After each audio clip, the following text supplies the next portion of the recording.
ওফ, এই মুহূর্তে আমরা আছি নীলদিগন্ত, কোথায়, নীলগিরি না, নীলগিরি রিসোর্টে। সেনাবাহিনী তত্ত্বাবধানে একটি রিসোর্ট, অত্যন্ত সুন্দরভাবে তারা এটা আসলে সাজাইছে পর্যটকদের জন্য। আর এই মুহূর্তে আমরা আপনাদেরকে দেখাতে চাচ্ছি সূর্য অস্তটা পাহাড়ের উপর থেকে, পাহাড়ের চূড়ায় দাঁড়িয়ে এরকম একটা পরিবেশ উপভোগ করা আসলেই আসলেই আসলেই।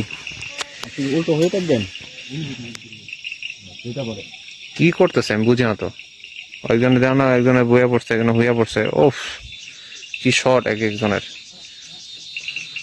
এই যে বসার প্লেস গুলো ঠিক এমন একটা জায়গা করছে আসলে অস্থির অস্থির অস্থির অস্থির অস্থির অস্থির ম্যান। সন্ধ্যা হয়ে গেছে রে ভাই, আর একটু করে অন্ধ করে যাবে। আমরা কি যাইতে পারবো পরে হাইটা? এই যে রিসোর্ট গুলো এখানে এসে যায়। এই এই মিয়া এদিকে আসেন। দেখছেন মিয়া ছবি মিয়া?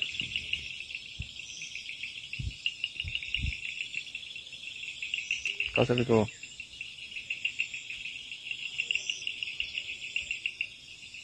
ঠিক আছে। চলেন ভাই, ওই দেখেন মেঘগুলো, দেখছেন কিভাবে ওভারটেক করতেছে পাহাড়ের মাঝখান দিয়ে। চলেন আমরা গিয়ে মেঘগুলো ধরি। আমরা কিন্তু মেঘের মাঝখানে আছি।